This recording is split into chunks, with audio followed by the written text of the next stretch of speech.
Chapter 84 of the Count of Monte Cristo by Alexandre Dumas. Chapter 84 Beauchamp. The daring attempt to rob the Count was the topic of conversation throughout Paris for the next fortnight. The dying man had signed a deposition declaring Benedetto to be the assassin. The police had orders to make the strictest search for the murderer. Caderousse's knife, dark lantern, bunch of keys, and clothing, excepting the waistcoat, which could not be found, were deposited at the registry. The corpse was conveyed to the morgue. The Count told everyone that this adventure had happened during his absence at Auteuil, and that he only knew what was related by the Abbé Busoni, who that evening, by mere chance, had requested to pass the night in his house, to examine some valuable books in his library. Bertuccio alone turned pale whenever Benedetto's name was mentioned in his presence, but there was no reason why anyone should notice his doing so. Villefort, being called on to prove the crime, was preparing his brief with the same ardour that he was accustomed to exercise when required to speak in criminal cases.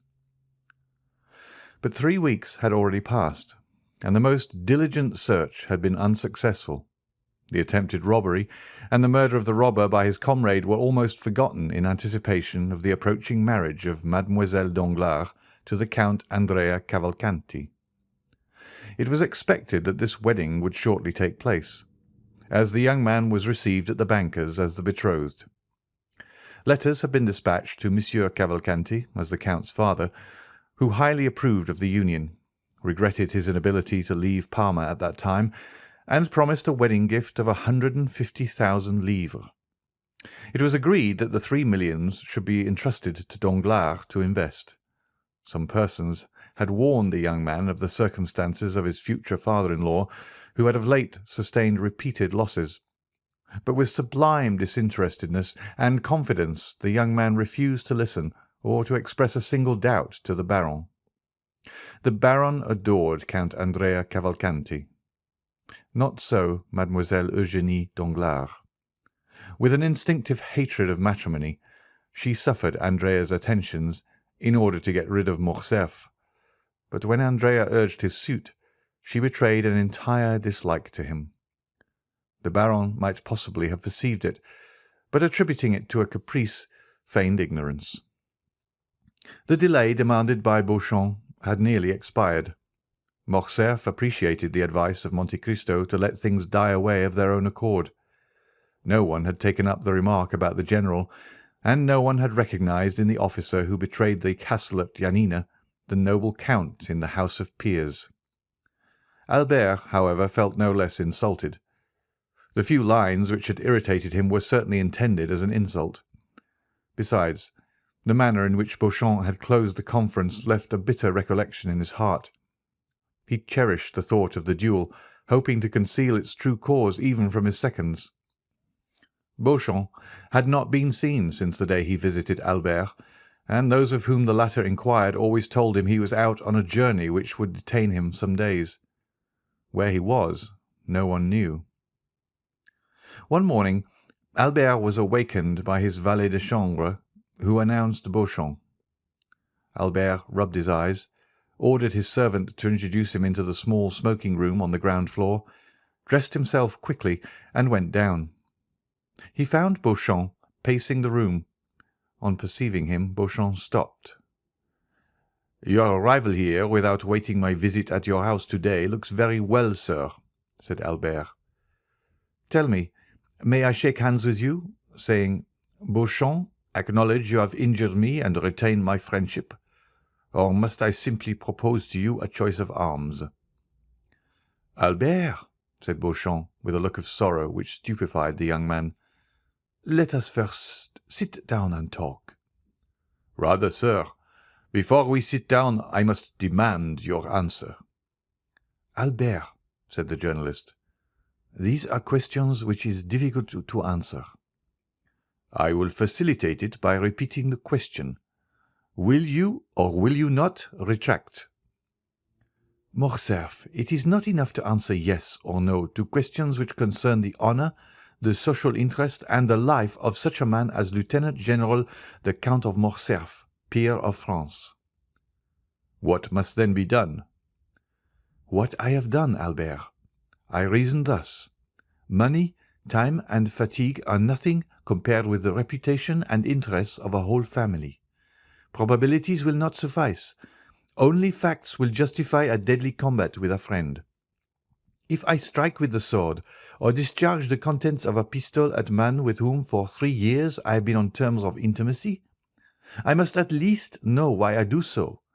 I must meet him with a heart at ease, and that quiet conscience which a man needs when his own arm must save his life." "Well," said Morcerf impatiently, "what does all this mean?" "It means that I have just returned from Yanina." "From Yanina?"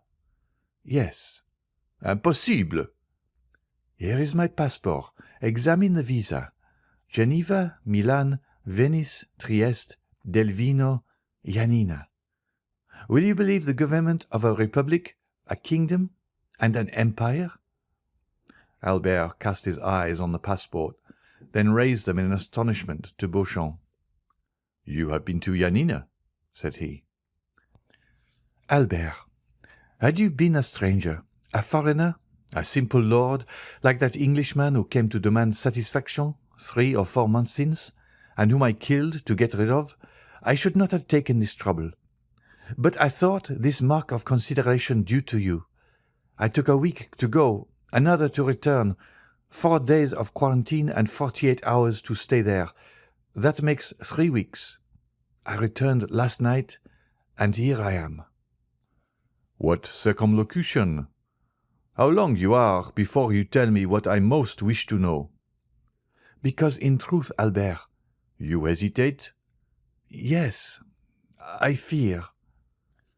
"You fear to acknowledge that your correspondent has deceived you. Oh no, self-love, Beauchamp, acknowledge it. Beauchamp, your courage cannot be doubted." "Not so," murmured the journalist. "On the contrary." Albert turned frightfully pale. He endeavoured to speak, but the words died on his lips. "My friend," said Beauchamp, in the most affectionate tone, "I should gladly make an apology, but, alas!" "But what?" "The paragraph was correct, my friend." "What? That French officer?" "Yes." "Fernand?" "Yes." "The traitor who surrendered the castle of the man in whose service he was—" "Pardon me, my friend. That man was your father." Albert advanced furiously towards Beauchamp, but the latter restrained him more by a mild look than by his extended hand. "My friend," said he, "here is a proof of it." Albert opened the paper. It was an attestation of 4 notable inhabitants of Yanina, proving that Colonel Fernand Mondego, in the service of Ali Tepelini, had surrendered the castle for 2,000,000 crowns. The signatures were perfectly legal. Albert tottered and fell overpowered in a chair. It could no longer be doubted. The family name was fully given. After a moment's mournful silence, his heart overflowed, and he gave way to a flood of tears. Beauchamp, who had watched with sincere pity the young man's paroxysm of grief, approached him. "Now, Albert," said he, "you understand me, do you not? I wish to see all and to judge of everything for myself, hoping the explanation would be in your father's favour, and that I might do him justice. But, on the contrary, the particulars which are given prove that Fernand Mondego, raised by Ali Pasha to the rank of Governor-General, is no other than Count Fernand of Morcerf. Then, recollecting the honour you had done me in admitting me to your friendship, I hasten to you." Albert, still extended on the chair, covered his face with both hands, as if to prevent the light from reaching him. "I hasten to you," continued Beauchamp, "to tell you, Albert, that in this changing age, the faults of a father cannot revert upon his children. Few have passed through this revolutionary period, in the midst of which we were born, without some stain of infamy or blood to soil the uniform of the soldier or the gown of the magistrate. Now, I have these proofs, Albert, and I am in your confidence. No human power can force me to a duel which your own conscience would reproach you with as criminal. But I come to offer you what you can no longer demand of me. Do you wish these proofs, these attestations which I alone possess, to be destroyed? Do you wish this frightful secret to remain with us? Confide it to me. It shall never escape my lips. Say, Albert, my friend, do you wish it?" Albert threw himself on Beauchamp's neck. "Ah, noble fellow!" cried he. "Take these," said Beauchamp, presenting the papers to Albert. Albert seized them with a convulsive hand, tore them in pieces, and trembling lest the least vestige should escape and one day appear to confront him, he approached the wax light always kept burning for cigars, and burned every fragment. "Dear, excellent friend," murmured Albert, still burning the papers. "Let all be forgotten as a sorrowful dream," said Beauchamp. "Let it vanish as the last sparks from the blackened paper, and disappear as the smoke from those silent ashes." "Yes, yes," said Albert, "and may there remain only the eternal friendship which I promised to my deliverer, which shall be transmitted to our children's children, and shall always remind me that I owe my life and the honour of my name to you. For had this been known, oh Beauchamp, I should have destroyed myself. Or, no, my poor mother, I could not have killed her by the same blow. I should have fled from my country."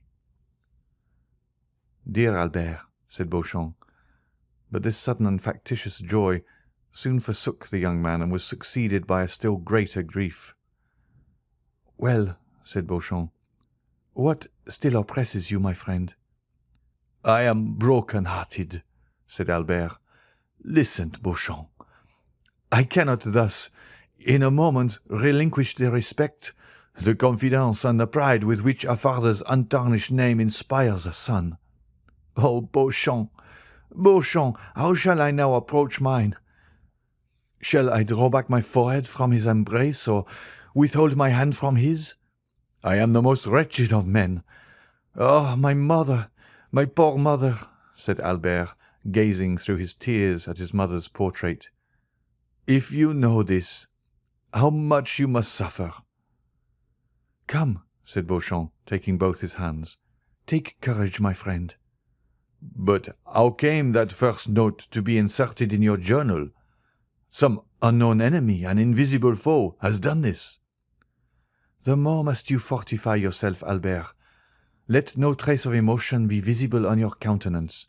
Bear your grief as the cloud bears within it ruin and death, a fatal secret, known only when the storm bursts. Go, my friend. Reserve your strength for the moment when the crash shall come."